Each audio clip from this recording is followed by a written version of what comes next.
धन्य ते संसारी दयावंत अंतरे ते उपकारासाठी आले घरच्या वैकुंठी. लडगे वचन नाही देही उदासीन, येथे उपकारासाठी आले घरच्या वैकुंठी.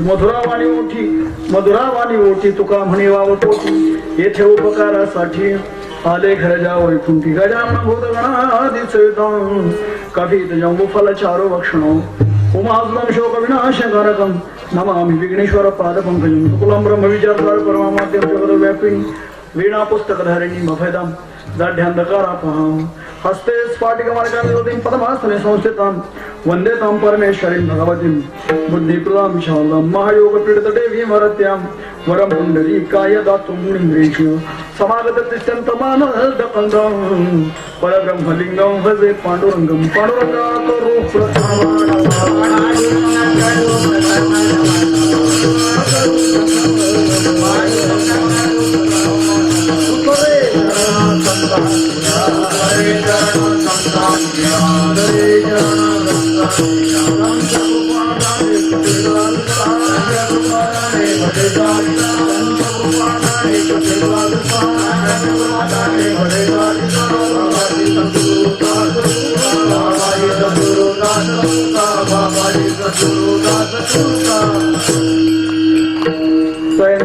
स्मरण होय सपविद्यांची हरिग्रहणाचे वन दुसरे चरण श्री गुरुचे नमस्कार. आणि आता वंदोरंग भूमिका कीर्तने उभे होते लोक टाळ मृदंग श्रोते पिटी मास्तर महाराज मंडळी देखत या नमन माझे दंडवत ऐसे नमन करून सगळा खरी कथा बोले गोबडिया बोला अज्ञान म्हणून आपल्या बाळा चालवी सकळा नामा म्हणे नमो ज्ञानेश्वरा नमो ज्ञानेश्वरा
सद्गुरु संत मुक्ताबाई महाराज गोपाल कृष्ण भगवान की धन्य दे संसारी दयावंत दे अंतर येथे उपकारासाठी आले घरच्या वैकुंठी प्रस्तुत प्राप्त स्थळी प्राप्त प्रसंगी कीर्तन निरूपण सेवेकरता घेतलेला अभंग लहान भागवत वक्त देहनिवासी शिवंत जगद्गुरु तुकोबाराय यांचा हा 4 चरणाचा अभंग असून या अभंगाद्वारे जगद्गुरु तुकोबाराय मृत्यू लोकामध्ये मनुष्य देह धारण करून आल्यानंतर या देहाच्या अनुषंगाने प्रपंचरूपी संसार करत करत परमार्थी क्षेत्रातली साधना अध्यात्म प्रगत ज्यांनी ज्यांच्या जीवनात केल्यानंतर इह लौकिक नव्हे तर पारलौकिक जीवनातलं सुद्धा सुखच ज्यांनी ज्यांच्या जीवनामध्ये प्राप्त करून घेतलेले अशा गृहस्थीला धन्यता देणारा सेवेकरता घेतलेला जो अभंग आहे तो उपदेश्वर प्रकरणातील आहे. विठ्ठल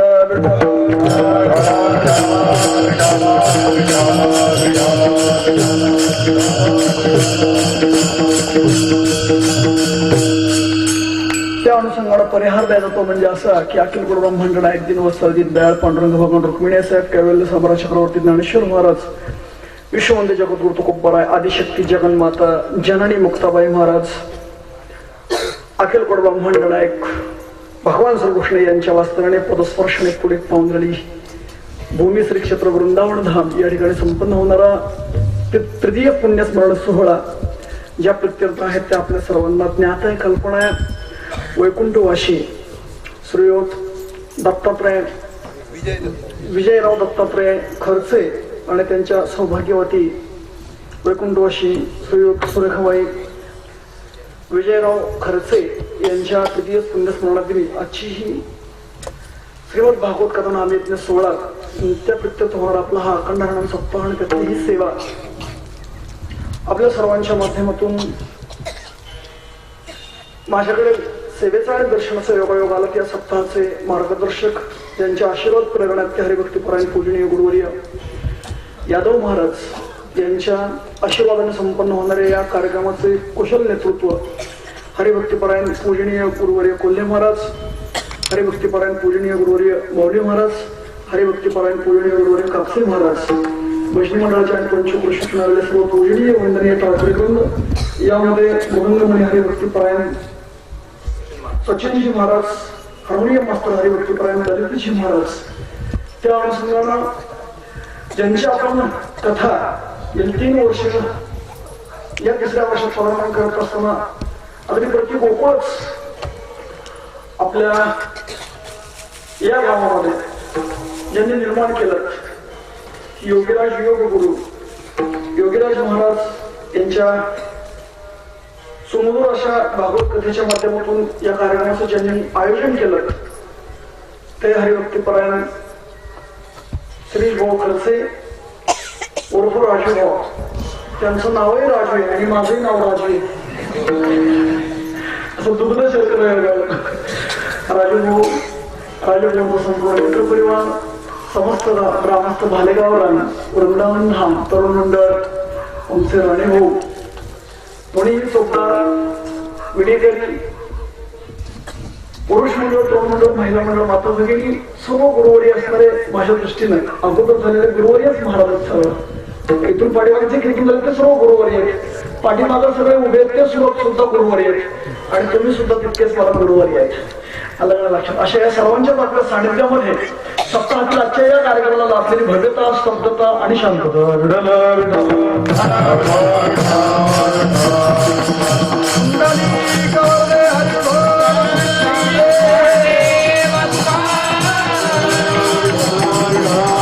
त्यानंतरही बोलून जातात. काही माणसं जीवन जगत असताना जगतात ते केवळ स्वतः करता जगतात. काही माणसं जीवन जगत असताना देह सोडतात त्यांनाही कालाच्या ओघात या देहाच्या अनुषंगाने मरण येतात पण म्हणून सुद्धा माणसं जिवंत राहतात. आणि काही माणसं असतात की जिवंतपणाची काही लक्षणं जीवनामध्ये आणून देत असताना मरणोत्तर जीवन कसं जगावं हे शिकवतात. असाही समाजामध्ये एक वर्ग पाहायला मिळतो. लक्षात ठेवा. काही माणसं जीवन जगत असताना स्वतः करता जगतात. महाराज सांगतात त्यांच्या जीवनाचं सूत्र यापेक्षा वेगळं कोणतंच नसतं. खावे प्यावे बरे असावे सदैव हेची करी हाव संसारिक. महाराज सांगतात वाढावे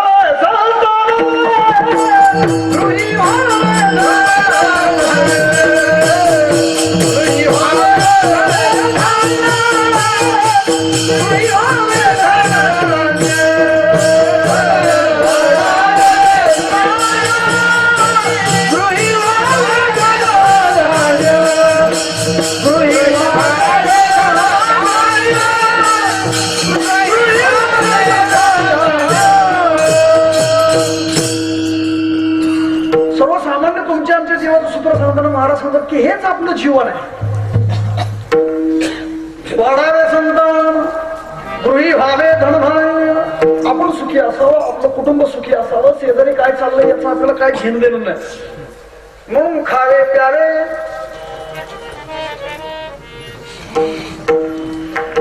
बरे असावे सदैव. माणसं म्हणतात महाराज काय जीवन आहे. मेलं म्हणजे गेलं उद्याच कुणी बघितले. हाय तरुण तोपर्यंत घ्या खाऊन पिऊन नाही. लक्षात ठेवा.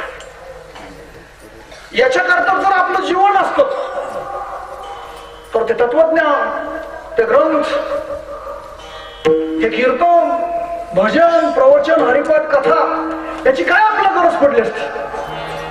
नाही. लक्षात ठेवा. त्याच्याकरता जर जीवन असतं तर प्रश्न एक स्पेशल वर्ग असा आहे ते स्वतः करतात जीवन जगणार. लक्षात ठेवा. दुसरा वर्ग असा आहे जीवन जगत असताना कुठेतरी आपल्यावरती अनेकांचे ऋण आहेत ते ऋणातून उतरा होण्याकरता प्रयत्न करणार एक समाजामध्ये दुसरा वर्ग प्रयत्न करत असतो. लक्षात ठेवा. तो जो वर्ग आहे तो स्वतः जीवन जगत असताना समाजाला जीवन कसं घडावं त्या घडवण्याचे धडे देत असतो. लक्षात ठेवा. जीवन जगत असताना जीवन जगायला सर्वजण शिकवत असतात. जीवन जगत असताना मरावं कसं हे शिकवणारे खूप थोडी आहेत. आणि त्यापेक्षा मी पुढे आपल्याला सांगून गेलो की जीवन जगत असताना मरावं कसं हे आपल्याला माहित होईल एक विशेष नाही. मेल्यानंतर जीवन कसं राहावं अशी कार्य सुद्धा करणारी माणसं खूप थोडी असतात. मरणोत्तर त्यांचं मरणोत्तर जीवनातलं कार्य त्यांच्या जीवनाचा मागोवा आपण घ्यावात. जीवन जगायला तर सर्वजण शिकवत असतात. ते जगत असताना जगावं कसं किंवा त्याहीपेक्षा संसारात आपल्याला वेगळं फारसं काय शिकवावं लागतं. आपण करत आलोय आत्ता करतोय आणि नंतर सुद्धा करण्याकरता येणार आहे. संसारातले आपलं फारसं वेगळं शिकवावं लागत नाही. नॅचरल स्वभाव आहे संसारात. महाराज अंतरीचे धावे स्वभावे भाई गणित आहे पर्यावरण एकत्र नॅचरल स्वभाव असतो. तो झाकला तरी झाकत नाही. संसाराचा स्वभाव सहज आहे. आपण करत आलोय आत्ता करतोय आणि नंतर सुद्धा करण्याकरता खूप मोठी गोड मौज आहे आपल्या सर्वांसाठी. मी आपल्याला सांगून झालं जातं आपल्या सर्वांचे आडनाव भिन्न भिन्न आहेत. आडनाव काय? गोसावी. आडनाव काय? खडसे पाटील. आडनाव काय? राणे. आडनाव काय? कोल्हे. आडनाव काय? लिंबाळकर. आडनाव काय? महामुनी. आडनाव काय? देशपांडे. आडनाव काय? कुलकर्णी. आपल्या सर्वांची आडनाव भिन्न भिन्न आहेत, तरी पण आपल्या सर्वांचं आडनाव एकच आहे, करमरकर.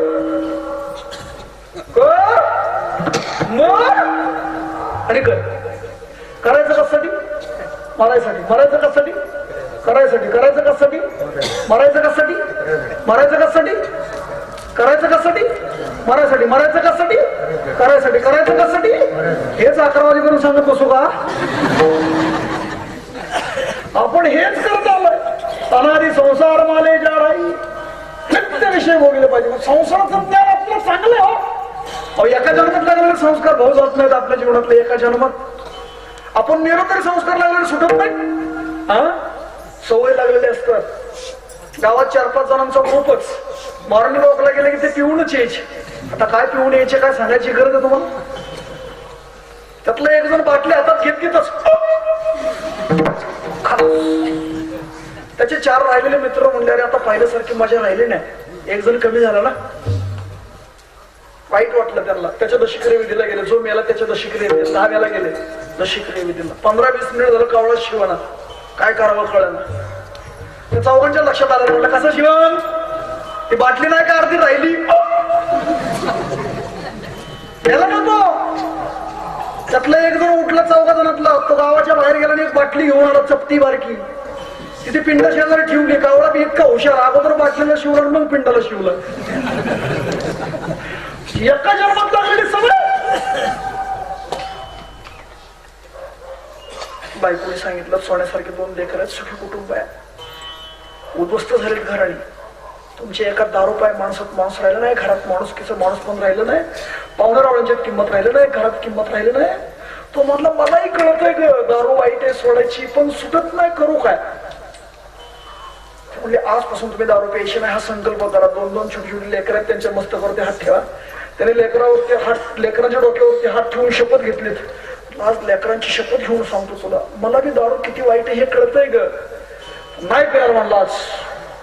म्हणतो त्याने सकाळी दिवस उगाला शपथ घेतली आणि भालेगाव वरून तो निघाला. मलकापूरले बाजारले आठवड्याच्या निघाला ना तो.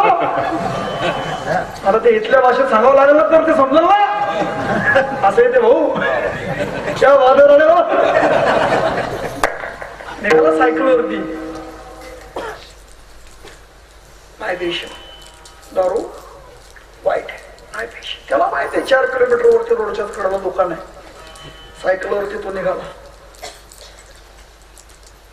100 फुटावरती दुकानाला थांबाव.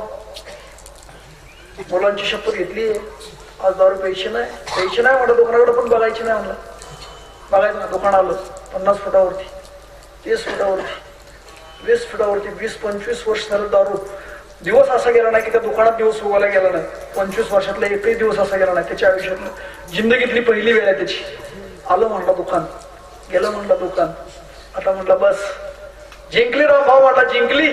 25 वर्षात जे तुम्हाला जमलं ते तुम्ही आज एका दिवसात करून दाखवलं. 50 फूट पुढे गेलात, सायकलवरून उतरला. म्हणला बस जिंकली राम भाऊ. ह्या खुशीवर तुम्हाला आज पाचतो म्हणून माघारी आला परत पेला. 50 फूट पुढे गेला परत आला आणि पुन्हा दारू पिऊनच बाहेर निघाला. म्हणलं बस जे जमलं नाही ते आज केलं म्हणून खुश पाचतो तुम्हाला.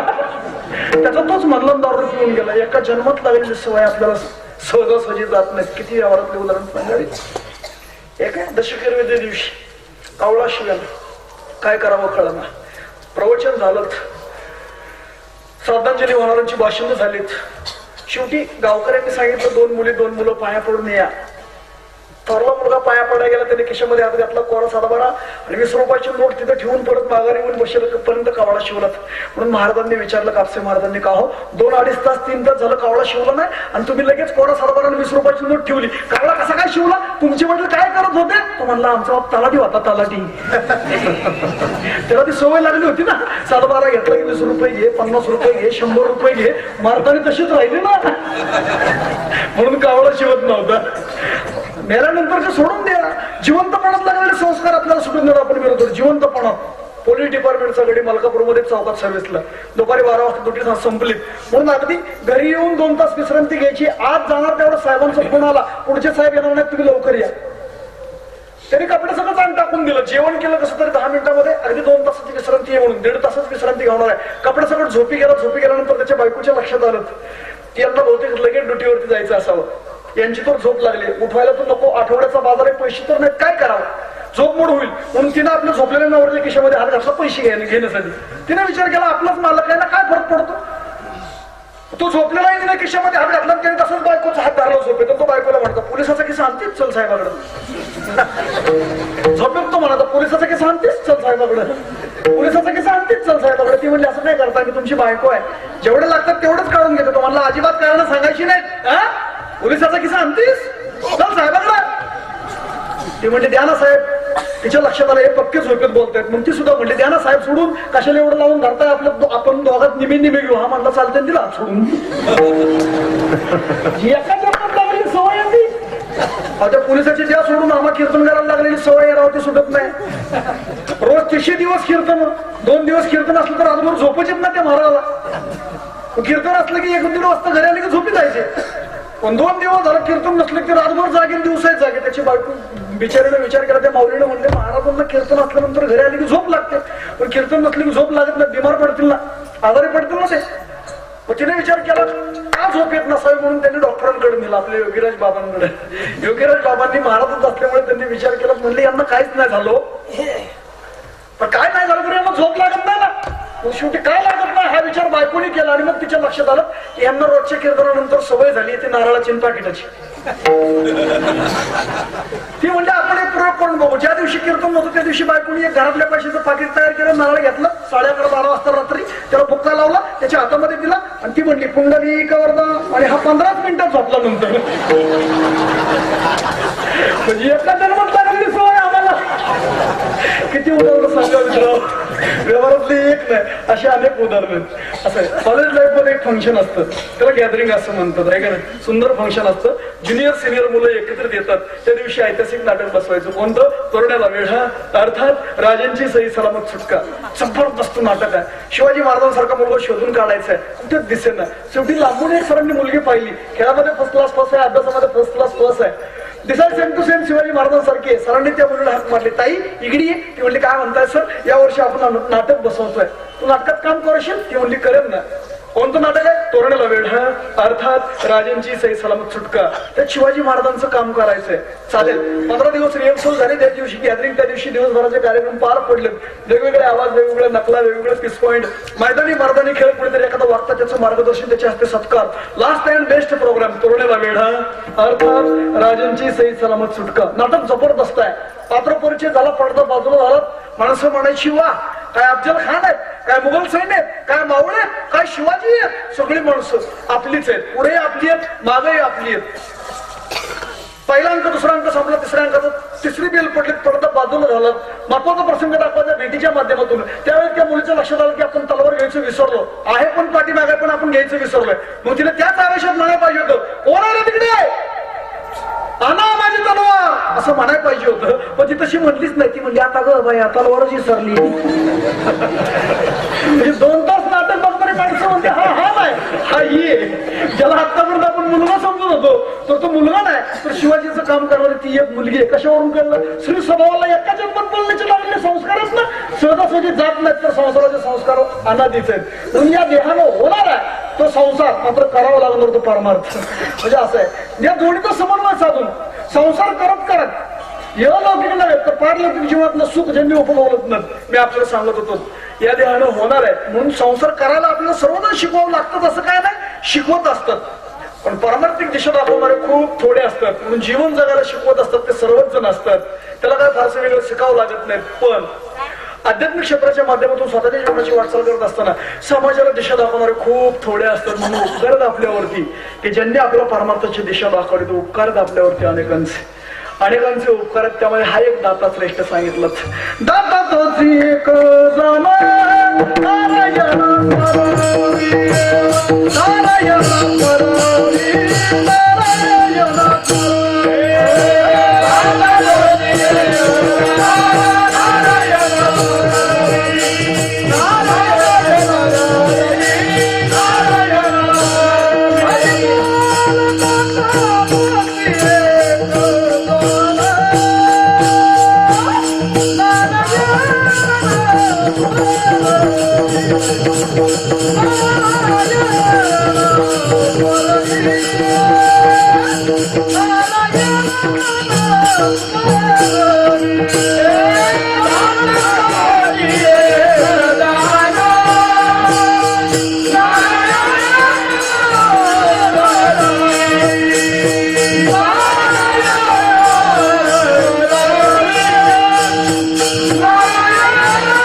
आपल्याला सांगून जाईल. बाबांनी आईनं काय दिलं आपल्याला, बाबांनी आणि आईनं जर काय दिलं असेल तर आपल्याला पुण्य करण्याकरता आजची ही तिथी दिली त्याचा अर्थ आहे. बाबांनी आणि आईनं दिलं काय आपल्याला, पुण्य करण्याकरता दिले तिथीत म्हणून त्यांची पुण्यतिथी आहे. पुण्यात्मक कर्म ज्यांनी केलं त्यांचं स्मरण जरी केलं तरी आपलं पुण्य प्राप्त करून घेता येतं. म्हणून आपण त्यांचं पुन्हा पुन्हा स्मरण करावं. महाराज सांगतो पुण्यवंत व्हावे घेता सज्जनांचे नावे लेगे माझी वाचा तुझी महालाभ फुकासाठी विश्रांतीचा ढाव पायी संतांची अभाव तुका म्हणे पापे जाती संतांचे निघे माझी वाचा. उपकार आपल्यावरती त्यांची उपकार आपल्या या पृथ्वीवरती या पृथ्वीचे की आपण तिच्यावरती जर कुठलाही व्यवहार केला तर ती आपल्याला वाहत असते. उपकार आपल्यावरती या पृथ्वीचे, उपकार आपल्यावरती त्या झाडाचे. त्याला जर आपण खालून दगड जर मारला ते आपल्याला फळ देत असत. उपकार झाडाचे आपल्यावरती लक्षात ठेवा. त्याच्याकडे नुसती कुऱ्हाडी घेऊन जात तर ते झाड आपल्याला शिकवेल, सांगेल दादा तू नुसतं कुऱ्हाडी घेऊन माझ्याकडे आलाय, या कुऱ्हाडीच्या मापाचा दांडा करा, अगोदर हळूहळू त्याची माझ्यावरती घाव घाल, मग त्या लाकडाचा दांडा बसवून मग माझ्यावरती घाव घाल. तुझ्या जीवनात मी तुला अनेक कारणास्तव उपयोगी येऊ शकतो की झाड आपल्याला सांगेल. उपकार आहेत झाडावर झाडाचे आपल्यावरती. ज्ञानेश्वर महाराज सांगतात का लावणी जळणे केली खांडवया घाव घाली दोघा एकाची सावली वृक्ष दे जायचा. ज्ञानेश्वर महाराज सांगतात की झाड लावणाऱ्यालाही सावली देतं, तोडणाऱ्यालाही सावली देतं. लावण्याचा तोडण्याचा संबंध नाही, जो त्याच्या खाली बसतो त्यालाही झाड सावली देत असतो. उपकार आहेत ना. तर इक्षुदंडू म्हणजे ऊस. ज्ञानेश्वर महाराज म्हणतात, ज्ञानेश्वर मध्ये सांगतात ना तर इक्षुदंडू पाळती या गोडू गाळती या कडू नरेची देणी. ऊस लावणाऱ्याला तोडणाऱ्याला गोड, चरकात घालणाऱ्याला गोड, आणि जो डायरेक्ट ग्लास मध्ये घेऊन पितो त्यालाही डायरेक्ट ग्लास मध्ये घेऊन पितात. काय ऊसाचा म्हणा ना मध्ये रस्त भरपूर आहेत जे घेऊन पितात. तोडण्याचा लावण्याचा संबंध नाही ना, त्यालाही महाराज सांगतात सर्वांगी साखर अवघी गोड, सर्वांगी साखर अवघी गोड, सर्वांगी साखर अवघी गोड.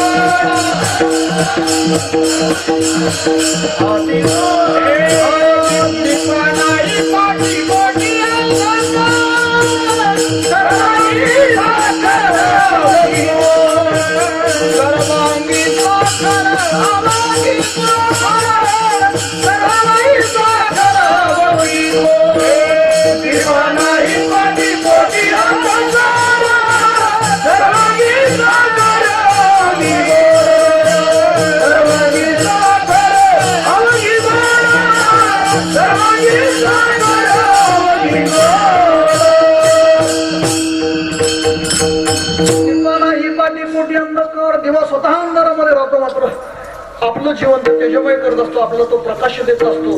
महाराज सांगतात तुमचा दिवा असा म्हणत नाही श्रीमंत आहे गरीब आहे, स्त्री आहे का पुरुष आहे, लहान आहे का मोठा आहे, कुठल्या जातीतला आहे का कुळातला आहे, दिवा पाहत नाहीत. लक्षात ठेवा तो सर्वांनाच प्रकाश देण्याचं कार्य करतो. अशी प्रकाश देणारी खूप थोडी माणसं असतात. प्रकाश महाराजांसारखी नाही का, त्यांचं नाव अगोदरचं नाव प्रकाशच आहे, वेगळंच आहे ते. लक्षात मी आपल्याला सांगतोय. सर्वांगी साखर अवघी गोड. एक झाड असं आहे, त्या झाडामध्ये पडद्यावरचं झाड दिसतंय, त्या जंगलाच्या झाडामध्ये असं एक झाड आहे की त्या झाडाच्या सहवासात कुठलंही झाड वाढलं तर ते आपल्या जवळचं एक मोठा गुण देत असत. ते झाड कोणतं असेल तर त्याचं नाव आहे चंदनाचं.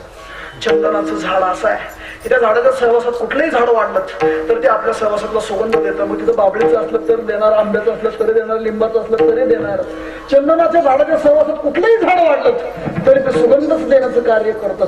महाराज सांगतात तद्वतच चंदनाप्रमाणच स्वतः जीवात झिजावत पण समाजाला मात्र एक गुण चंदनासारखं देत राहत, नेहमी समाजाला सुगंधित करत राहत, नेहमी समाजाला सुगंधित करत राहत. असंच कार्य ज्यांनी केलं तो वर्ग संतांचा आहे. महाराज सांगतात तुका म्हणे गुणा चंदनाचे अंगी, तुका म्हणे गुणा चंदनाचे अंगी, तुका म्हणे गुणा चंदनाचे अंगी, तुका म्हणे गुणा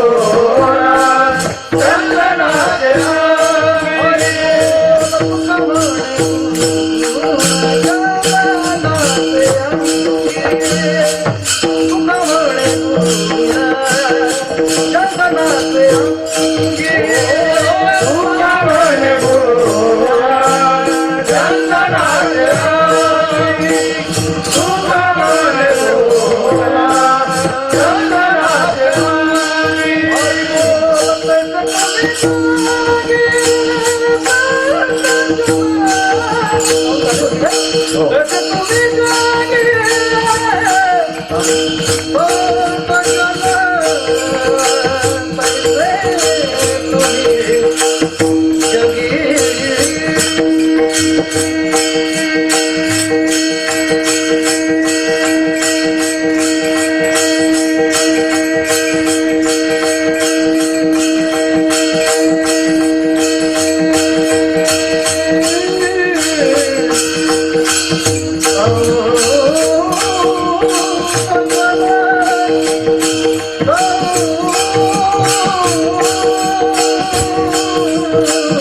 अवतार तुम्हारा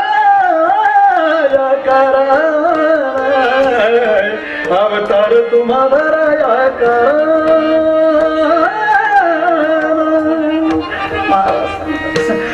चंदनाचं झाड इतर सवासातल्या झाडांना सुगंधित करत असतात. त्याला तेच कार्य संत जगामध्ये जगदुराचं करत असताना आपल्या सहवासात आल्यानंतर जे आपल्याकडे ते देण्याचं कार्य करत असतात.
नाही काळ वेळ तया लागी संतांचा उपकार सांगावया नाही पार आपल्यासारखंच करतात पण उपकार आपल्यावरती अनेकांचे उपकार आहेत. त्यामध्ये समाजावरती साधूचे उपकारच नाही.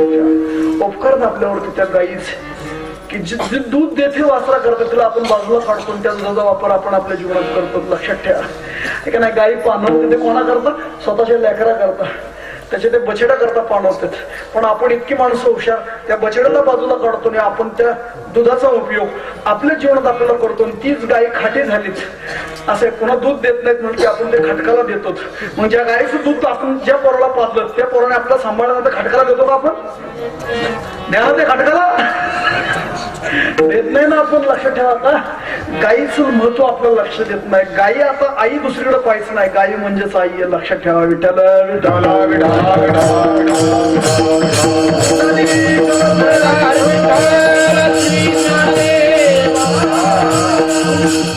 गायी आपली ही गो माता आहे. लक्षात ठेवा असं आहे.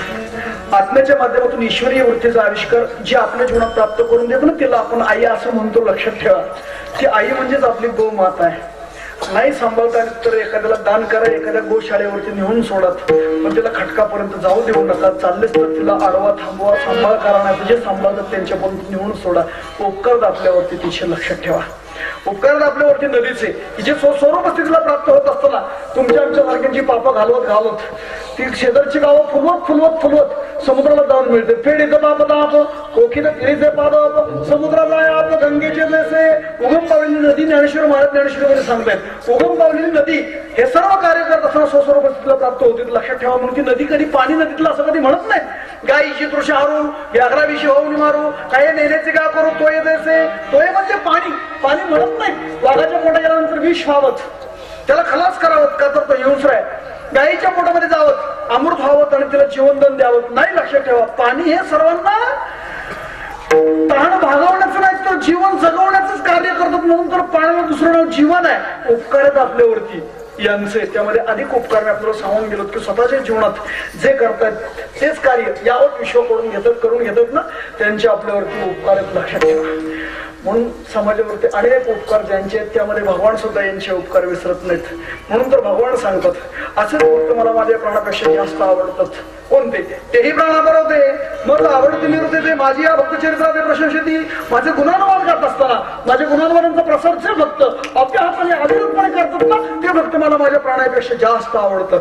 मग त्यांच्या कार्याचा प्रसार आपण कोण करतो? आपण नाही करत. त्यांच्या कार्याचा प्रसार करताना भगवान करतात. महाराज सांगतात ना, वारे हाती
ईश्वर विभूती राहिल्या त्या कीर्ती जगामध्ये.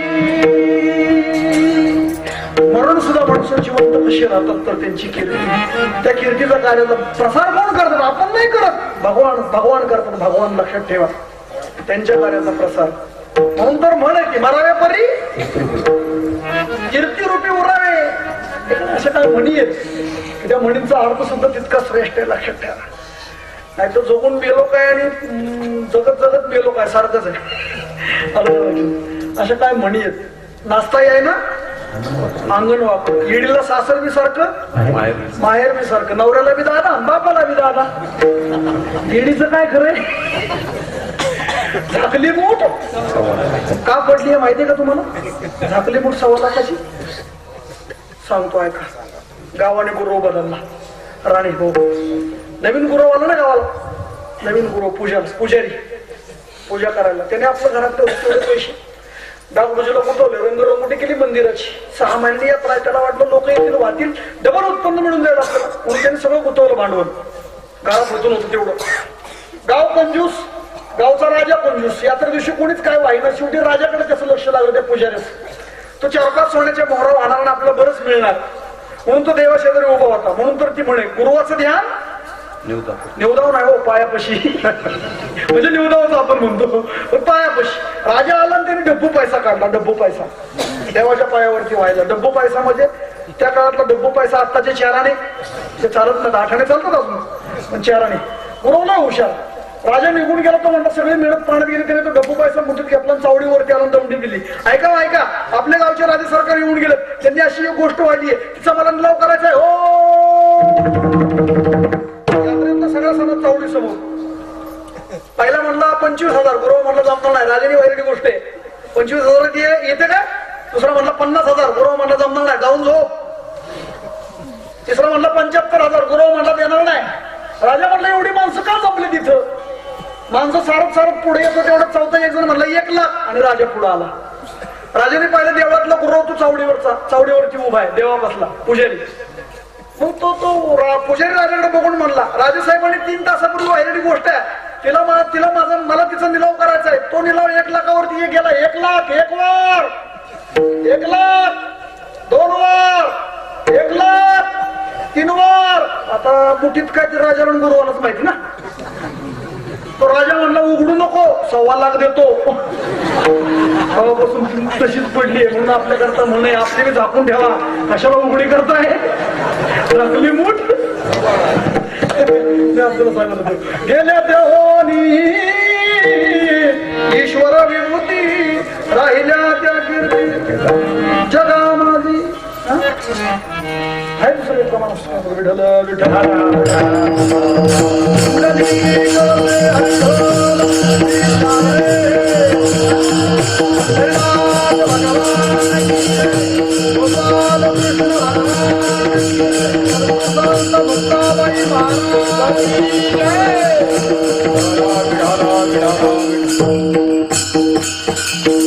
आपल्यावरती अनेकांचे मी आपल्याला सांगत होतो अनेकांचे उपकार आहेत. त्यामध्ये जीवन जगत असताना जगायला शिकवतात त्यांचे आपल्यावर पावला पावलाला गुरु आहेत ना. जीवनात पावला पावलाला गुरु आहेत. कसं बोलावं, कसं चालावं. शास्त्राने म्हणून तर आईला प्राधान्य दिलंय. मातृदेवो भव, पितृदेवो भव, आचार्य देवो भव, अतिथी देवो भव. ही पूजनीय माणसाची गुरुवर्य माणसं आहेत. आलं का लक्षात. म्हणून लहानपणी चालायला बोलायला शिकवते ती आई गुरु. शाळेत गेलात की शिक्षिका गुरु, हायस्कूलला गेलात की सर गुरु, कॉलेजला गेलात की प्रोफेसर गुरु, सर्व्हिसला लागलं की एखादा सिनियर असतो आपल्यापैकी तो गुरु. कळत नकळत इतके जीवनात गुरु येऊन जातात. 2चे 4 हात होतात. मग घरात महागुरु. होम मिनिस्टर आपल्या सर्वांकरता एक शेरा यांचा. आमच्या त्यांना काय कळत नाही. खरंय बाबा, कळलं असतं कशाला उद्योगात पडलो असतो. स्वामीजी आपले निवड देत नाही एकटे. त्या 4 चौकात म्हणत असत आमचे त्यांना काय कळत नाही. तेच म्हणतात असं नाही. आपली पोरं मोठी झाली की आपली पोरं आपल्याला 4 चौकात म्हणतात आमच्या बापाला काय कळत नाही. पोरं म्हणतात असं नाही. त्यांची पोरं आपले नातो आपल्याला म्हणतात आपण म्हातार झाल्यानंतर आमच्या आजोबांना काय कळत. कळायचं कधी हेच मला कळणार ना. कळत न कळत आपलं आयुष्य असंच जात असतं. लक्षात ठेवा. असं आहे. आपल्यावरती या सर्वांचे उपकार आहेत. जीवनामध्ये पावला पावला मार्गदर्शन करतात ना, त्यांचे उपकार आहेत. म्हणून जीवन जगत असताना जगावं कसं हे शिकवणारे सर्व जण आहेत. पण जीवन जगत असताना मरावं कसं हे ज्यांनी शिकवलं ना, खऱ्या अर्थाने त्यांचे आपल्यावरती उपकार आहेत. जगायला सर्वजण शिकवतात, पण मरावं कसं हे शिकवणारे खूप थोडे असतात. मग संसारात असं वैशिष्ट्य नाविन्यपूर्ण काय आहे? संसारातलं वैशिष्ट्य आणि नाविन्य हेच आहे. जन्माला येणं हे एक नाविन्य आणि मरून जाणं हे या लोकातलं वैशिष्ट्य आहे. विठ्ठल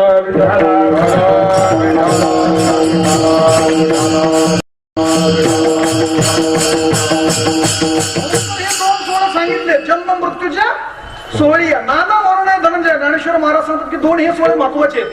तिसरा आपला आगाऊपणाने आपण टाकला लग्नाचा सोहळा. तो सर्वांचा सक्सेस होता असं नाही, पण तो आगाऊपणाने टाकलेला सोहळा आहे. जन्म आणि मृत्यू यामध्ये जे अंतर आहे त्याला आयुष्य असं म्हणतात. ते कोणाला किती मिळालं हे आपल्याला लक्षात येत नाही.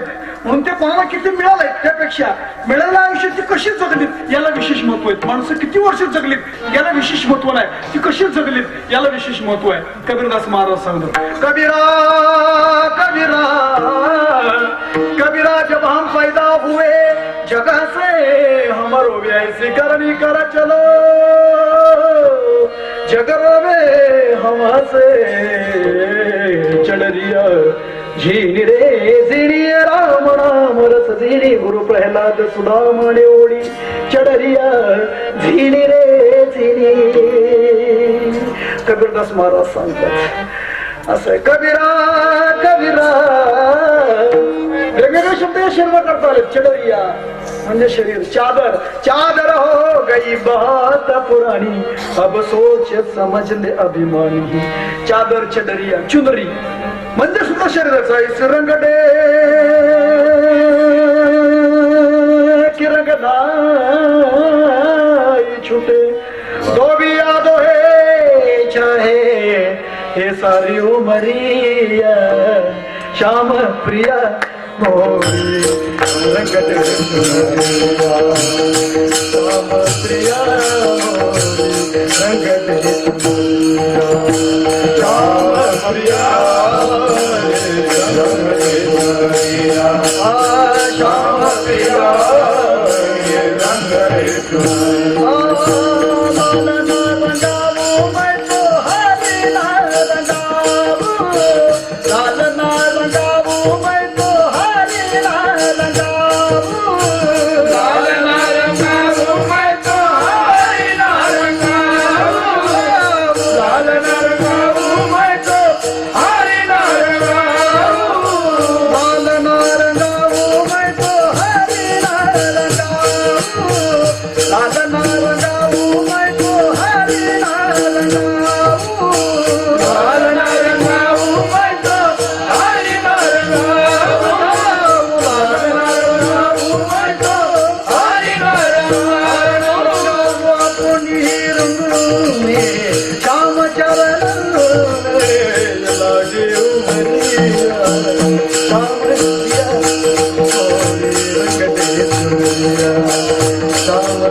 रंगडे चुनरिया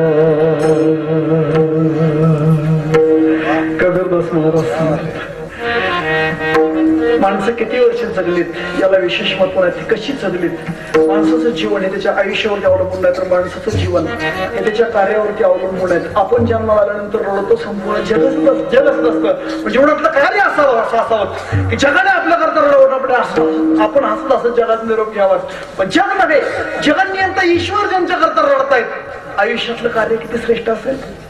माऊलींनी समाजाला बसल्यानंतर माऊली समाधीला ज्या दिवशी भगवान समाधीला बसवायला घेऊन गेले व्यवस्थित आला आणि स्वतः पांडुरंग भगवान त्यावेळेस भगवान सुद्धा रडतात ना. नामदेवराय रडल्यानंतर, मुक्ताबाई रडल्यानंतर, सोपनकाकार रडल्यानंतर, नामदेवराय रडल्यानंतर हे सगळं रडतात. हे सगळं रडल्यानंतर निवृत्ती दादा रडतात. निवृत्ती दादा रडल्यानंतर भगवान रडतायत. भगवान रडल्यानंतर रुक्मिणीने म्हणावं, देवा जगाने तुमच्याकरता रडावं हे आजपर्यंत मी पाहिलंय, पण आज तुमच्या डोळ्यात पाणी खरं रुक्मिणी. मी नाही कोणाकरता रडलो, पण काय ते आईची खूप धन्य आहे की जिच्या उदरीत ज्ञानेश्वर महाराजांसारखे थोर संत जन्माला येत आहेत. मंडळी लक्षात ठेवा, भगवान रडतायत. ऐसे सांगत हरिसी प्रेम ओसंडल रुक्मिणीसी मने धन्य धन्य जायचे कुसी ज्ञानदेव जन्मले.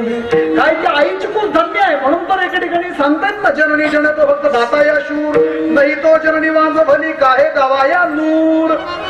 जन्माला घालावं तिनं तर हरिभक्तीपणा शूर ना तो दाता असावा.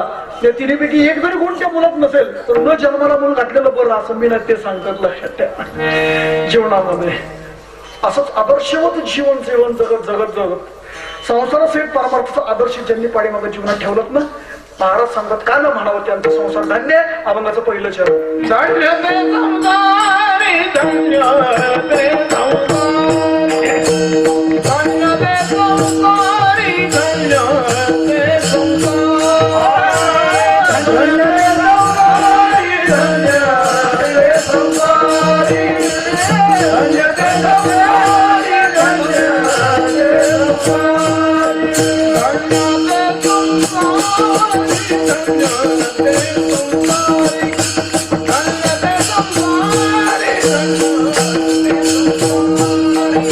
धन्य ते संसारी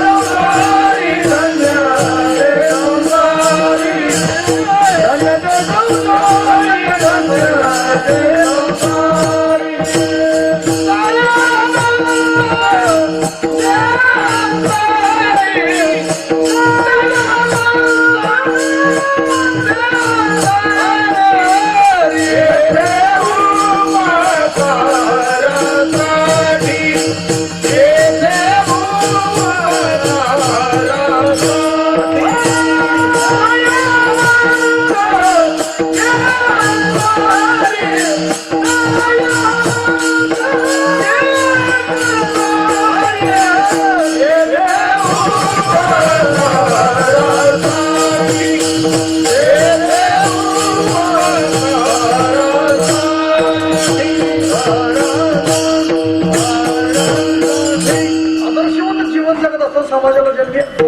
दाखवली.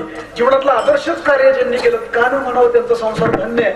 त्याच्याकरता प्रपंचरूपी संसारच करावा लागतो असं नाही. या विश्वाचा संसार करण्याचं कार्य ज्यांनी केलं त्यांच्या अनुषंगाने महाराज सांगतात त्यांनी प्रपंचरूपी संसार नाही केलं, जग सुखी व्हावं ही यांची धारणा आहे. का न म्हणावं धन्य ते संसारी असा एक अर्थ त्याचा आहे.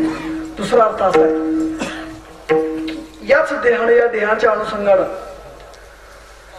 प्रपंचरूपी संसार करत करत परमार्थी क्षेत्रातली साधना ज्यांनी ज्यांच्या जीवनात अव्याहत करत असताना साधना करत करतच ज्यांनी देह ठेवलं ना, महाराज सांगतात त्यांचाही संसार धन्य म्हणून. धन्य ते संसारी असा त्याचा अर्थ आहे. या लौकिक नव्हे तर पारलौकिक जीवनात सुख ज्यांनी ज्यांच्या जीवनात उपभोगलं का न म्हणावं धन्य ते संसारी. आता संसार या शब्दाचा अर्थ सांगतो.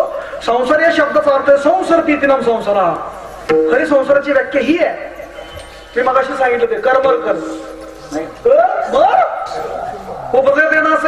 नासेले ते पुनर्पितीसे एका ठिकाणी यंत्रणाचे परिभ्रमेगा.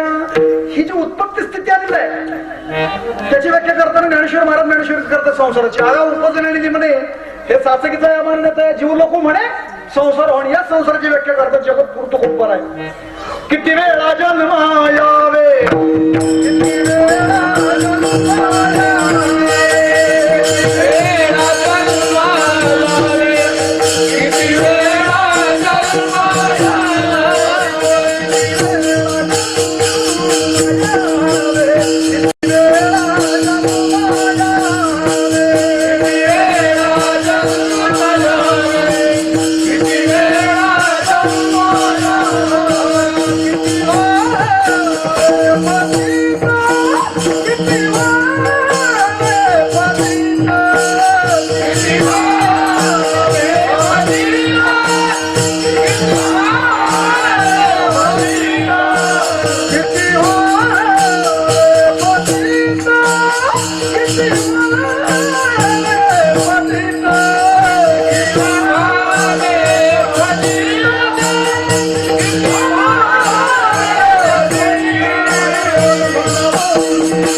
संसार आहे. वर्णन करतो असा अरे संसार संसार जसा चुला तवा. तुम्ही ऐकताय का बघत होतो ना जसा तवा चुलावर आधी हाताला चटके या भागातल्या बरं द्या मग मिळत म्हणजे भाषा शैली तिथे ना गाण्याची बोलण्याची शब्दाची आधी हाताने चटके मग मिळते भाकर. आम्ही आगाऊपणा केला कीर्तनकारांनी. अरे आपला संसार अरे संसार संसार जसं कपचीसे घर बशा बैसे आरामशीर कप फिरे दारो दार बारामती मलकापूर वैशिष्ट्य आपलं आहे ना. बशीचं किती आरामशीर जीवन आहे बघा ना. चहा जर आणणार नाही बशीत तर माणसं किती बशीला जपतात. पाच बोटावरती घेतात बशी अलगत असते बशी. कप बघितलं ना तुम्ही कप कसा उचलतात कामा धरून उचलतात ते आपल्याला. कपाचं सांगत नाही आपलं सांगतोय. बघा ना बशी फुटली ना बशी जर फुटली तर ती ह्या लहान लहान मुली त्याचा चांगला वापर करतात. त्याचे बारीक बारीक तुकडे करून घरासमोर रांगोळी काढतात ना का ते तुकड्यांची कमळाची गुलाबाची त्या बशीच्या तुकड्याची. कप जर फुटला तर मसाला असतो मिरचा त्याच्यामध्ये तसंच असतो. ही आपली संसाराची व्याख्या. अरे संसार संसार जसा चुला तवा चुलावर आधी हाताला चटके. प्रपंचरूपी संसार भाईनाबाई महाराज त्यावर सकाळच सांगतात याच्यामध्ये पळल्याशिवाय नाही सापडत ना. तावून सलावून मिळावं लागतं. तसंच हे संसार म्हणजे ती व्याख्या येतं नाही. इतर संसार ते येते संसाराची व्याख्या मी आपल्याला सांगितलं. शंकराचार्य सांगतात ती ही व्याख्या आहे संसाराची. पुनराभिजनम पूर्णभिमरणम पूर्णभिजरणी खरदेशेनम या संसारे खरदस्तारे कृपयातारे पाहे पुरारे भज गोविंदम भज गोविंदम भज गोविंदम पूर्ण. पुन्हा जन्माला येणारी पुन्हा मरण पुन्हा जन्माला येणारी पुन्हा मरण. या जन्म मृत्यूरूपी संसाराला ज्यांनी खऱ्या अर्थाने ओळखलं आणि ओळखून जन्म मृत्यू विरहित आपलं ज्यांनी जीवन बनवलं ना महाराज सांगतात त्यांचा संसार धन्य म्हणून धन्य ते संसारी. आता ऐका आश्रमाचे प्रकार 4 आहेत. पहिला आश्रम आहे ब्रह्मचारी, दुसरा आश्रम आहे गृहस्थी, तिसरा आहे वानप्रस्थी आणि चौथा आहे संन्यासी. या चारही आश्रमात वयाच्या 25व्या वर्षापर्यंत ब्रह्मचर्य पालन करावं. त्या ज्ञानाचा उपयोग आपल्या जीवनात करत असताना सर्वसामान्यांच्या करता करावं. ब्राह्मण समाज अग्नी जन्म साक्षी ठेवून विधिवत लग्न करावं. ग्रस्त आश्रम. आपली मुलं मोठी झाली आहेत आहे का नाही असं लक्षात आल्यानंतर मुलांच्या ताब्यामध्ये संसार देणं आणि आपण ईश्वरीय साधने करता निघणं, एकट्याने किंवा दोघांना.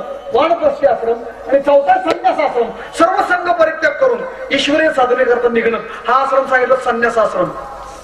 एक लक्षात घ्या, संन्यास आश्रम, वानप्रस्थी आश्रम आणि ब्रह्मचारी आश्रम हे एकच आश्रमावरती अवलंबून असतात. कोणत्या? ग्रस्तीवरती. म्हणजे ब्रह्मचारी असलं तरी ग्रस्तीकडे जावं लागतं, बरोबर आहे ना. आळंदीत संसद असताना मधुकरी मागायला जावं लागतं. कुठं? ग्रस्तीकडे. ग्रस्तीला संसाराचा अनुभव आहे पण संसार करायचा नसतो ना. वानप्रस्थीला सुद्धा संसाराचा अनुभव आहे पण करायचा नसतो म्हणून त्यालाही ग्रस्तीकडे यावं लागतं. आणि संन्यासी जरी असलं तरी त्याला सुद्धा ग्रस्तीकडे यावं लागतं. जरी झाला संन्यासी माध्यानासी काय खासी असं मग त्याला सुद्धा संन्यासाला सुद्धा ग्रस्तीकडे यावं लागतं. असं आहे.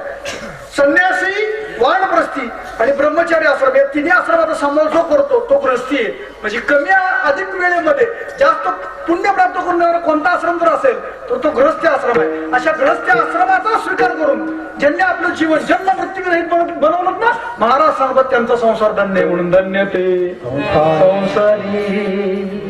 महाराज सांगतात तेच तर जमलं पाहिजे, त्याच्याकरताच तर आम्ही प्रयत्न केलं. यासाठी केलं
म्हणजे मृत्यूचा क्षण सुद्धा तो वाईट आहे. वाईट अनुभवामध्ये सुद्धा मृत्यूच्या क्षणामध्ये आम्ही न भेटणार सुख उपभोगलं.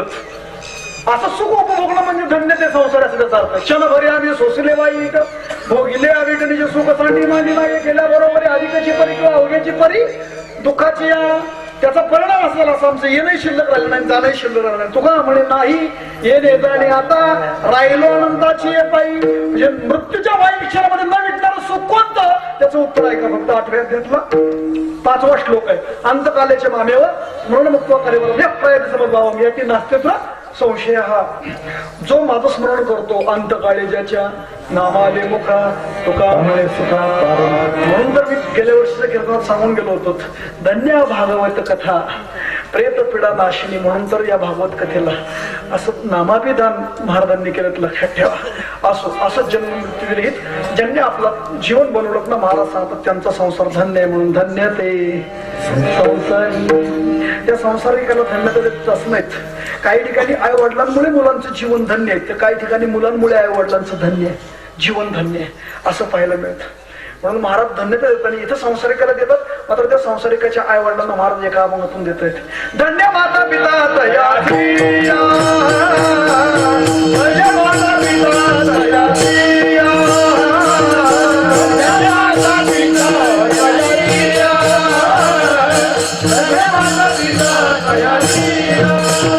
आपुनिया आपुनिया ही आपुनिया ही आपुनिया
त्या कुटुंबाला त्या परिवाराला आपण सुद्धा कान द्यावं त्या परिवाराला धन्यवाद.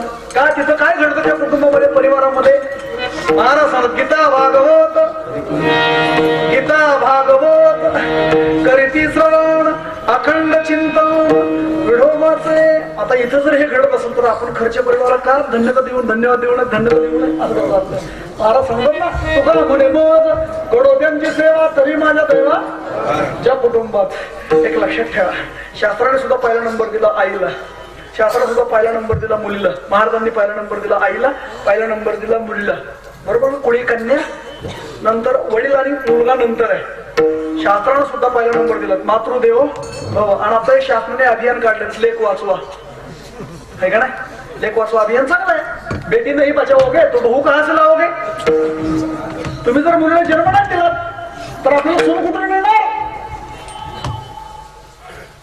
नुसती एक बारीक कल्पना करा आपल्या बापाला बायको मिळाली नसती तर आपण नसतो आलो ना.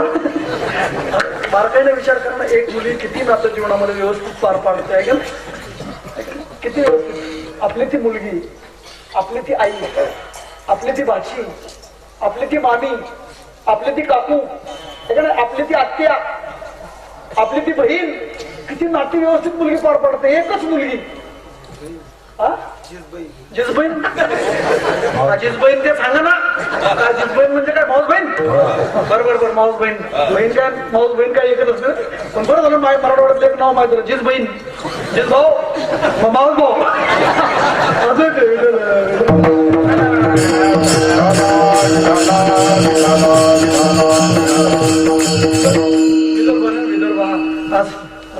जिज बहिणीचं काम पार पाडते ते आपल्याला सख्खी बहीण नसेल तर लग्नात कुलवरी कोण असते ती जिज बहीण असते.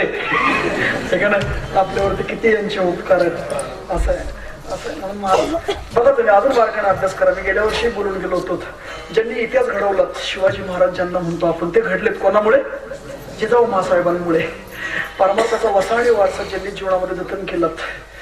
त्या माऊलीने जगत उद्धाराचं कार्य करत असताना समाजाने त्रास दिला त्यावेळेस नको हे कार्य करायला म्हणून स्वतःला परनोकरीमध्ये बंद करून घेतलं. पण जगत उद्धाराचं कार्य करण्याकरता ज्या माऊलीने लावलं त्या माऊलीच्या भूमीत आपण राहतो ना ती जर कोण असेल तर आदिशक्ती जगत जननी तिला आपण मुक्ताई म्हणतो. त्यामध्ये सुद्धा महिलाच अग्रेसर आहेत. नामदेव यांच्या कीर्तनामध्ये जनाबाई महाराजांनी माऊलींना चाल म्हणण्याकरता सांगावीत. त्यामध्ये पुढे कोण असतील तर जनाबाई महाराजच असतील. लक्षात घ्या. सायराबाई महाराज असतील, बहिणाबाई महाराज असतील महिलांच्या मध्ये. चला पुढे इतिहास ज्यांनी घडवलं त्यामध्ये क्रांती जोशी, सावित्रीबाई फुले असतील. शिक्षणाचा वसाहणी वारसा जिला समाजापर्यंत पोहोचला त्यामध्ये सावित्रीबाई फुले. प्राण गेला तर बेहतर मेरी झाशी नाही तुम्ही अशा म्हणणारे झाशीच्या राणी. याच समाजाने आपल्याला महिला देशाचं नाव रोशन करणारे दिलेत ना. राष्ट्रपती प्रतिभाताई पाटील, ब्युटी क्वीन जिला म्हणतो ती ऐश्वर्या रॉय, देशाचं नाव रोशन करणारी सुनीता विल्यम्स याच समाजाने दिलेत ना. बारकाईने अभ्यास करणं म्हणून तर जेवढे हिंदू संस्कृती नद्या आहेत त्या नद्यांना यांची नाव आहेत. गंगा, यमुना, सरस्वती, कावेरी, भीमा, मामा, इंद्रायणी, चंद्रभागा, नर्मदा, गोदावरी ज्या नद्या आहेत ना नद्या त्या नद्यांना यांची नाव आहेत. आपली नावं वड्याला म्हसोबाचा वडा, केदारबाबाचा वडा, महादेवाचा वडा. अवघड काम आहे. म्हणून गुढीपाडवा असतो ना, गुढीपाडवा चैत्र शुद्ध प्रतिपदा त्या गुढीला सुद्धा नवी साडी यांचीच असतं का लावलंय आपलं धोतर कुठं?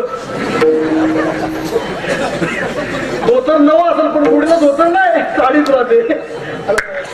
शास्त्राने आपलं पूजनीय वंदनीय यांनाच मानलं, लक्षात ठेवा.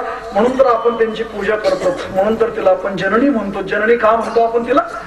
जन्माला आल्याची ताकद जिच्यामध्ये तिला जननी असं म्हणतो, लक्षात ठेवा. प्रसवण्याची क्रिया जिला कळी येते ना तिलाच कळतं, असं त्याचा अर्थ आहे. म्हणून तर तिला आपण आई म्हणतो.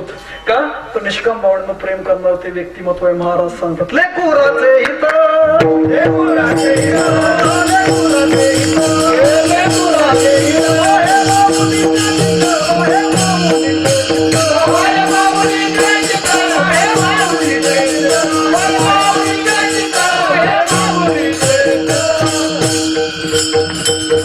म्हणून तर एक कवी म्हणतो आई माझी मायेचा सागर तिने दिला जीवन आई माझी मायेचा सागर तिने दिला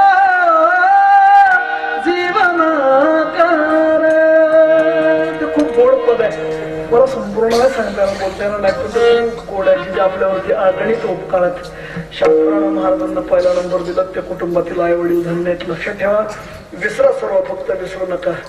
आई वडिलांना त्यांच्या आपल्यावरती अगणित उपकार आहेत, त्यापेक्षा काय करत नाही. तो निरपेक्ष भावनेनं आपल्याला वाढवतात, त्यामध्ये पहिला नंबर लागतो तो आईचा आहे, लक्षात ठेवा. मेघदादाचा दृष्टांत समजून जाईल. 4 चौघांमध्ये वाढला श्रीमंताच्या कुटुंबामध्ये, पण त्याची गरिबी कधी तिनं आईनं बाहेर दाखवून नाही दिलीत. कपडा जर फाटला तर तिला टाके टाकावेत, शिवून कपडे घालावेत. तोच मित्रांबरोबर निघाला. बाकीच्या मित्रांनी ठरवलं की आज आपण जायचं यात्रेला, पण आपल्या गाड्या नाहीत, तर त्याच्यासारखं आपण गरीबाच्या मित्रासारखं चालत जायचं. म्हणून तो रात्री झोपताना पितळाच्या तांब्यामध्ये त्यानं कोळसा घातला, इस्त्री केलीत. आईला सांगितलं मला पहाटे निघायचं यात्रेला, आम्ही चालत जाणार आहेत. आई उठली पहाटे, तिला ती भाकरी केलीत, खरडा केलात, मिरचा केलात आणि अगदी निघायच्या टायमाला चहा ठेवते.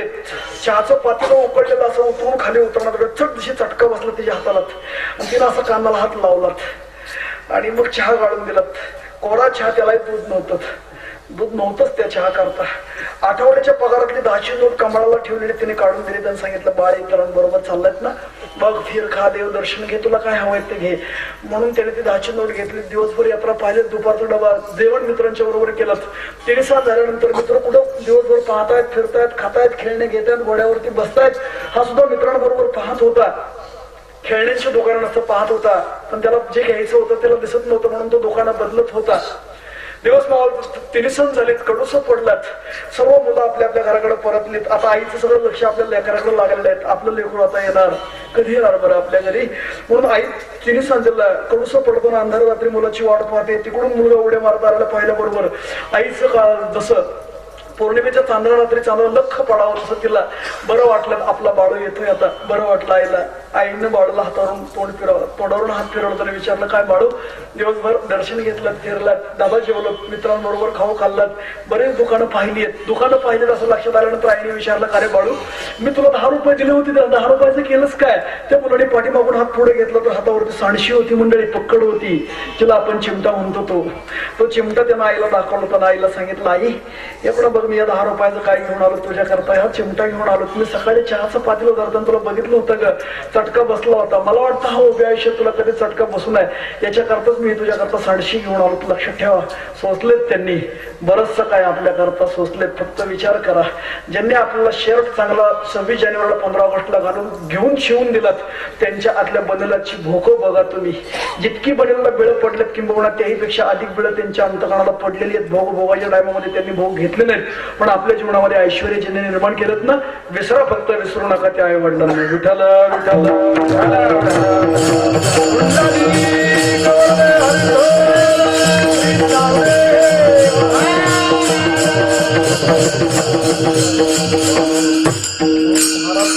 धन्यता देतात आपल्या आई वडिलांना. धन्य माता पिता तयाची वेगवेगळे धन्यता देणारे अभंग आहेत. महाराज सांगता धन्य काळ संत भेटी पायी मिठी पडली तो संध्याच्या सुरल्या गाठी लालो कोटी शीतळ धन्याची दिन संत दर्शनाचा अनंत जन्मीचा शीन गेला मज वाटे त्याचे आलिंगण द्यावे कदान सोडावे चरण त्यांचे धन्याची दिन झाले संतांचे दर्शन झाली पापा तापा तुटी दैन्य गेले उठावती दसरा दिवाळी तोची आम्हा सण सखे हरिजन भेटतील कोण पुण्य कोण घाटी होय ऐसी यांची भेटी जी हरी धरिला मणी दिले संसाराचे पाणी धन्य मी मानीन आपुले संचित राहिली से प्रीत तुझे नामी धन्य झालो आता याची संदेह नाही न पडे या बाही काळ हाती आजी सोनियाचा दिनू वरसे अमृताचे हरी पाहिला रे हरी पाहिला रे परवा संत समागम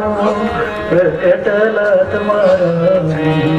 महाराज सांगतात या दिवसाला सुद्धा आपण कान धन्य म्हणावा असं जीवन ज्यांनी आपण धन्यतेपर्यंत पोहोचलोत ना महाराज सांगतात त्यांचा संसार धन्य आहे म्हणून धन्य ते संसारी का त्यांचा संसार धन्य महाराज सांगतात त्यांचं अंतकरण दयाग्र आहे म्हणून दयाभूत विश्वलोलोत्तम मार्धवरीर चापलं महिंसा सत्यमक्रोध त्याग शांती रपैशुनम दया तिचे नाव भूतांचे पालू अनेक निर्दळ दया तिला म्हणतात सर्वांवरती समभावाने प्रेम करणं असं ज्यांचं अंतकरण आहे ना त्यांचा संसार धन्य आहे म्हणून दयार ग्राह्य निरंतरम वैष्णव जन तो तेरे कैसे पीड पराई जानी रे वैष्णव जनत असं तिला दया म्हणावं दया करणे जे पुतरासी तेची दासा आणि दासी रंजले गांजले त्याची म्हणे तोची साधोड खावा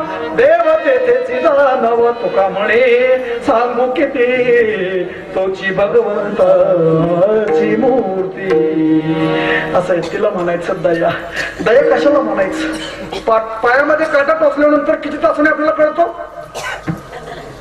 पायामध्ये काटा टोचल्यानंतर किती तासाने नाही ज्या क्षणाला टोचला त्या क्षणाला मेंदू पर्यंत त्याच्या शारे उमटतं आपल्या अंगावरती तसंच आहे काय अंतकरण पुढच्याचं दुःख पाहिलं दुःखी पुढच्याला पाहिलं की त्यांचं अंतकरण पिळवटून येतं दुःखातून वरती काढून सुख देण्याचा जो हाताने अविरतपणे प्रयत्न करतो ना तो वर्ग संतांचा आहे म्हणून तर महाराज सांगतात अशी ही श्रेष्ठ मंडळी संत मंडळी आपल्या दृष्टीने गुरुवर्य मंडळी केवळ आपल्या करतात ते इथे येत असतात आम्हाला दुसरं जग येथे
विसरू नका त्यांना आणि केलेल्या उपकाराची जाणीव ठेवतात ना त्याला कृतज्ञ असं म्हणतात आणि केलेल्या उपकाराची जो जाणीव ठेवत नाही त्याला कृतज्ञ असं म्हणतात म्हणून हा जो विधी आहे ना तो कृतज्ञतेचा विधी आहे लक्षात ठेवा केलेल्या उपकाराची जाणीव ठेवून त्यांच्या मनातून उतरावी करता केला गेला प्रयत्न म्हणून आपल्यावरती त्यांचे उपकार आहेत हा एक आक्षहाणाचा विधी आहे ते असताना त्यांच्या पश्चात केला गेलेला एक मांजल्याचा विधी आहे यह लौकिक नव्हे तर पार लौकिक जीवनामध्ये सुद्धा त्यांचं जीवन सुखाचंच राहावं कायमस्वरूपी असंच जीवनातलं कार्य ज्यांनी केलं जे करतायत ते श्रेष्ठ मंडळी आपल्या करता इथपर्यंत येत आहेत आम्ही वैकुंठवासी झालो याची कारणाची बोलले जे ऋषी आड राणी भरले जग दारू संतांचे मारक आड राणी भरले जग उचिष्टाचा सोडत हे जन नेले के डोळा येतो कळवळा हेच कार्य करण्याकरता संत येत असतात आपल्या गोष्टीनं आपलं पूजनीय वंदनीय हे श्रेष्ठ वडीलधारी मंडळी येत असतात म्हणून महाराज येथे उपकारासाठी आले घर ज्या वैकुंठी मग त्यांचं राहणं येणं हे त्यांचं अंतर्लक्षण तिसरं चरण सांगितलं. लटिके वचन नाही, लटिके वचन असं जर अर्थ घेतला तर ते खोटं बोलतात आणि व्यवहार हा खोटं बोलल्याशिवाय होत नाही. तेही उदासीन म्हणजे त्यांना संसार आवडतो असं त्याचा अर्थ होतो. पण म्हणून नाही हा शब्द इकडे घ्यायचा. लटिके वचन नाही म्हणजे आता व्यवहार आहे, खोटं बोलल्याशिवाय होत नाही. पण परमार्थी क्षेत्रातले श्रेष्ठ साधना सांगितले ते खोटं बोलत नाहीत. असं व्हायचा कोठे म्हणजे साधनेचं अंतर्लक्षण आहे. अदृष्ट स्वरूप होताना मैत्र करून येवश निर्मूलंकार समदुःख सुखक्षमी निर्माण मोहा चितसंग दोष आध्यात्म नित्य निवृत्त काम हा द्वंद्वरी मुक्त सुख दुःख सोडणार गच्छन्ति मुडप पदमेंत या वृत्तीवरती मानो करो कोणी मुपर मारो दोनों उसको प्यारो रे. निंदी कोणी मारी वंदी कोणी पूजा करी म्हणजे हेही नाही तेही नाही वेगळा तोही पासून या वृत्तीवरती त्यांचं अंतर्लक्षण तिसरं जन्म सांगितलं. लटिके वचन नाही, देही उदासीन देहावरती उदास असतात. पृथ्वी आम तेज वायू आणि आकाशी पंचमहाभूतांपासून मिळाला हा देह पंचमहाभूतांना परत करावा लागतो. साधनेच्या माध्यमातून साधना करत राहिल्यामुळे देहासक्ती आणि संसारासक्ती सुद्धा नाहीशी होते. म्हणून महाराज सांगतात येथे उपकारासाठी आले घर ज्या वैकुंठी. मग ते कसे राहतात, गोड बोलतात, हिताचं बोलतात, समाजाचं कल्याण होईल असं बोलून समाजाला सन्मार्गाला लावतात. त्यांचं अंतर्मन सुद्धा विशाल असतात. एखाद्याकडून अपराध घडला तर त्या अपराधाला माफ करण्याची क्षमता त्यांच्यामध्ये विशाल असते. म्हणून महाराज सांगतात असे साच आणि मवाळ मितुल्य आणि रसाळ शब्द दैसे कल्लोळ आटू वेगू विंदाणू अशा शंका प्रकारानं हे संन्यासी अवगुण झिये वाचा हे वाचेची 6 दोष टाळून ते बोलतात. कसं बोलतात? साच म्हणजे खरं, मवाळ म्हणजे अतिशय प्रेमयुक्त अंतकरणाने ते बोलतात. साच आणि मवाळ मितुल्य आणि जेणेकरून पटेल रुचेल समजेल मितुल्य आणि रसाळ शब्द दैसे कल्लोळ. म्हणून महाराज सांगतात मधुरावाणी ओठी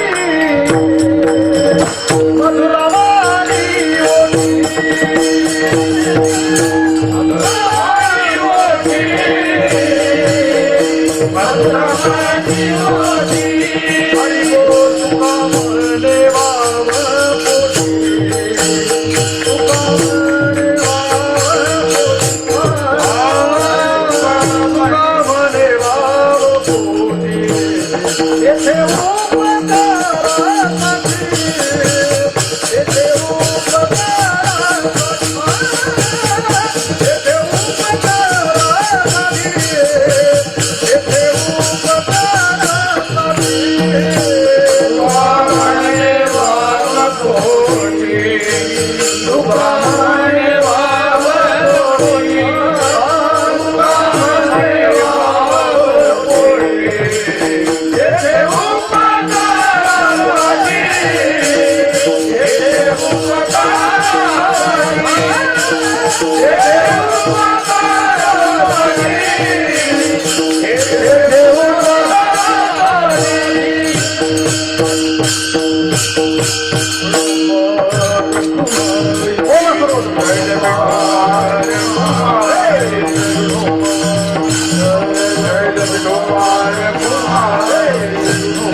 रात्री गुरुवारी किती गोड भजन करून घेतलं. तसंच एक 2 मी भजन करून घेतो आपल्या सर्वांच्याकडून. फक्त भजनाची पद्धत अशी राहील एक सांगितलं एकेकाने ग्रुपनं म्हणायचं, पुरुषांचा महिलांचा आणि मग टाळकऱ्यांचं. ऐका पहिल्या पुरुषांनी माझ्या मागं म्हणा बरं हे भजन टाळ कपाच बंद घेऊ ना, महिला आणि टाळकरी सोडून फक्त बसलेले पुरुष. विठ्ठल रखुमाई विठ्ठल विठ्ठल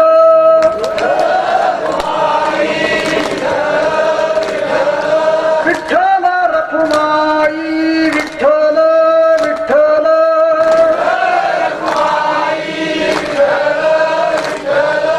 पुढच्या तोंडातूच गडी म्हणते ती मागचं काय आवाज येणार. बरं आता फक्त बघा ऐका फक्त यांचं भजन सर्व महिला मंडळ माता वगैरे म्हणा माझ्या पाठी मागे विठ्ठल रखुमाई विठ्ठल विठ्ठल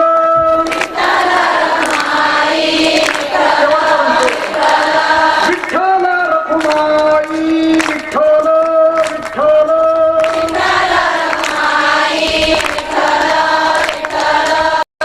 कसा आवाज आहे एकसारखा. मला वाटतं इथे जन्माला येवायचं काही एका स्वरात आहे त्यांचा आवाज.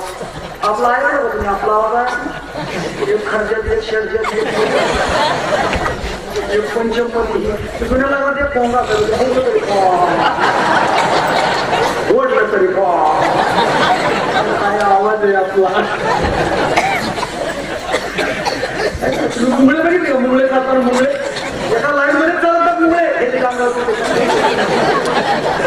कशा एका लाईन मध्ये चालतात एका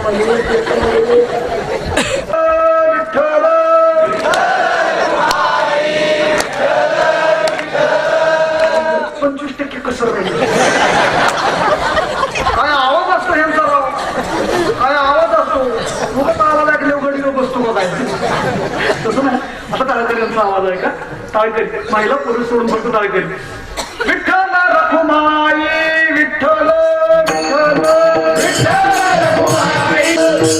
हेच भजन अगोदर टाळकरी म्हणतील पुरुषांच्या बरोबर मी म्हणाल आणि नंतर महिला म्हणायच्या पण टाळकऱ्यांनी म्हटलं की शांत राहायचं पुरुष म्हणताना महिला म्हणताना पुन्हा शांत राहायचं आणि पुन्हा टाळकरी असा ग्रुप असेल पहिलं भजन सुरू करतील टाळकरी वाजवून म्हणा विठ्ठल रखुमाई विठ्ठल विठ्ठल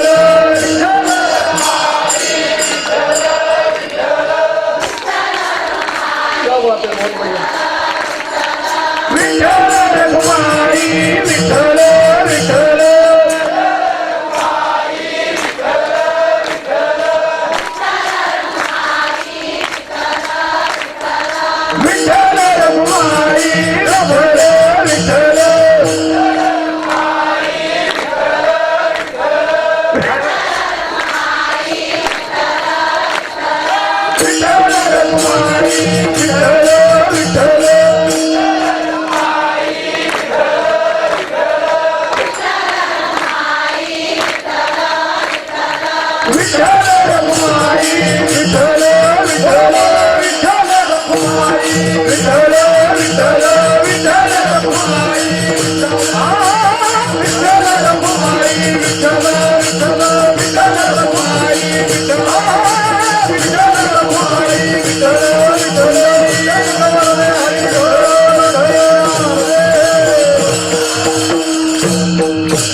धन्य दे संसारी दयावंत जे अंतरे ते उपकारासाठी आले दर्जा वैकुंठी आई आपल्या आणि आई बाबांच्या ऋणकृत होण्याकरता खूप मोठा संस्कार सोहळा आपल्या या कार्यक्रमाचे संयोजक आयोजक राजाभाऊ खडसे त्यांचा संपूर्ण मित्रपरिवार भालेगावडण म्हणजे वृंदावन धामीतील सर्व ग्रामस्थ विशेष करून तरुण मंडळ अतिशय श्रद्धायुक्त अंतकरणाने आपण मुरवली महाराज मंडळींच्या मार्गदर्शनाकडे आपण मार्गदर्शनाने हा कार्यक्रम सुरू करत असतो. यामध्ये माऊली महाराज असतील, यादव बाबा यांचा आशीर्वाद असेल, कापसे गुरुजी असतील, कोल्हे महाराज यांचं कुशल मार्गदर्शन आहे, आमचे सुभाष महाराज असतील, सचिन महाराज असतील, ललित महाराज असतील, यूपीकडील सर्व गुणीजन मंडळी असतील, यामध्ये आपल्या भजनी मंडळाचे पंचक्रोशीत महाराज सर्व टाळकरे वृंद असतील, बरीचशी महाराज मंडळी या परिसरामध्ये संप्रदायाच्या प्रसाराचं कार्य करतात.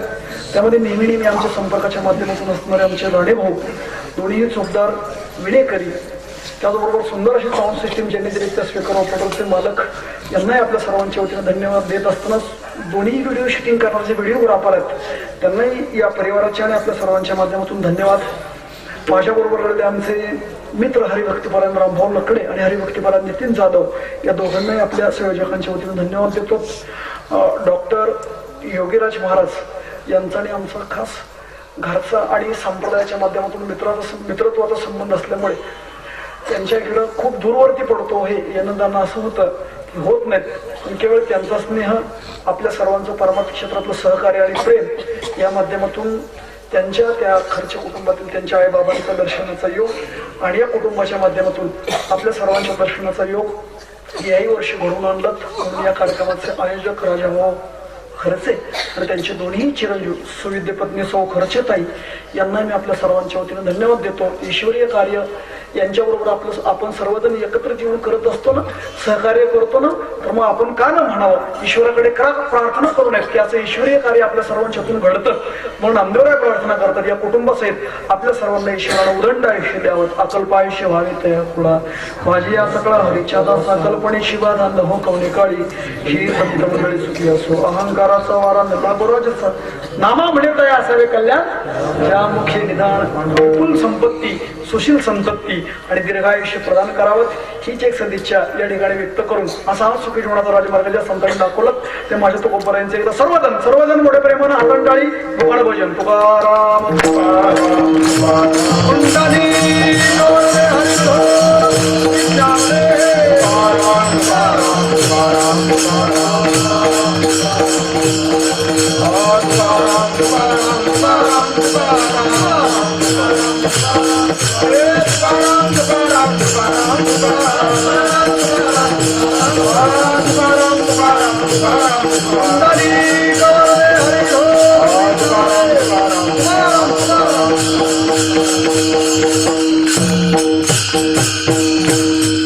Thank you.